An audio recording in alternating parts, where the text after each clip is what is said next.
नमस्कार दोस्तों, स्वागत है आपका हमारे YouTube चैनल पर। आज हम एक बहुत ही महत्वपूर्ण और ताज़ा अपडेट पर बात करने जा रहे हैं जो सीधे तौर पर आपकी व्यक्तिगत स्वतंत्रता से जुड़ा हुआ है। क्या पुलिस आपको WhatsApp पर नोटिस भेज सकती है? क्या WhatsApp पर आया पुलिस का नोटिस कानूनी तौर पर वैध है? इसी सवाल का जवाब सुप्रीम कोर्ट ने अपने एक ऐतिहासिक फैसले में दिया है।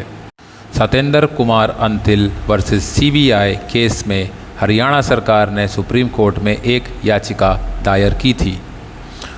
उनका कहना था कि पुलिस को भारतीय नागरिक सुरक्षा संहिता यानी BNSS के सेक्शन 35 यानी धारा 35 के तहत नोटिस भेजने के लिए इलेक्ट्रॉनिक माध्यम जैसे कि WhatsApp का इस्तेमाल करने की अनुमति दी जाए।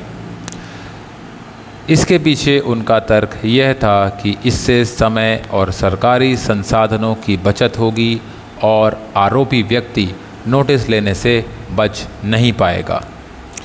अब ये दलीलें सुनने में तो सही लग सकती हैं, लेकिन सुप्रीम कोर्ट ने इन्हें सिरे से खारिज कर दिया है। सुप्रीम कोर्ट ने कहा कि भले ही BNSS के कुछ मामलों में इलेक्ट्रॉनिक संचार का प्रावधान है, लेकिन धारा 35 का मामला बिल्कुल अलग है। अब समझते हैं कि कोर्ट ने ऐसा क्यों कहा और इस फैसले का क्या मतलब निकाला जा सकता है। सबसे पहले कोर्ट ने पुलिस द्वारा भेजे गए नोटिस और अदालत द्वारा भेजे गए समन्स के बीच अंतर समझाया। सुप्रीम कोर्ट ने यह स्पष्ट किया कि पुलिस द्वारा भेजा गया नोटिस एक एग्जीक्यूटिव एक्ट है, जबकि अदालत द्वारा भेजा गया समन एक न्यायिक कार्य है। सबसे महत्वपूर्ण बात यह है कि धारा 35 BNSS के अंदर अगर पुलिस आपको कोई नोटिस भेजती है और आप उस नोटिस का पालन नहीं करते तो पुलिस के पास आपको गिरफ्तार करने का अधिकार मिल जाता है।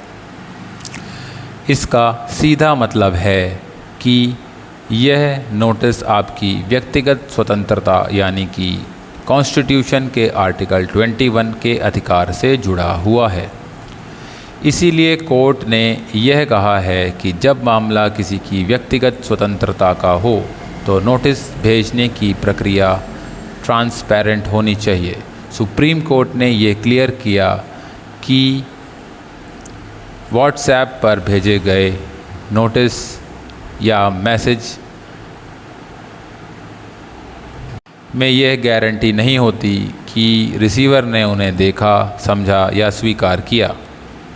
कोर्ट ने यह भी बताया कि BNSS की धारा 530 में यह ज़रूर लिखा है कि मुकदमे और न्यायिक कार्यवाही इलेक्ट्रॉनिक माध्यमों से की जा सकती है, लेकिन इसमें जांच यानी कि इन्वेस्टिगेशन शब्द को जानबूझकर शामिल नहीं किया गया और यह दिखाता है कि विधायिका यानी कानून बनाने वालों का क्या इरादा था। तो दोस्तों, इस फैसले का सीधा मतलब यह है कि अब पुलिस आपको किसी भी अपराध के संबंध में BNSS की धारा 35 के तहत नोटिस WhatsApp या किसी अन्य इलेक्ट्रॉनिक माध्यम से नहीं भेज सकती है। उन्हें नोटिस की तामील उसी तरह से करनी होगी जैसा कि कानून में निर्धारित है, यानी कि व्यक्तिगत रूप से नोटिस देकर। यह फैसला नागरिक अधिकारों और व्यक्तिगत स्वतंत्रता की दिशा में एक अहम कदम है। यह सुनिश्चित करता है कि पुलिस अपनी शक्तियों का दुरुपयोग ना करे और हर नागरिक को उसकी कानूनी अधिकार पता हो। यह जानकारी आपको कैसी लगी हमें कमेंट सेक्शन पर ज़रूर बताएं। अगर आपके मन में कोई भी इस सब्जेक्ट से जुड़ा सवाल है तो आप हमसे कमेंट सेक्शन पर पूछ सकते हैं।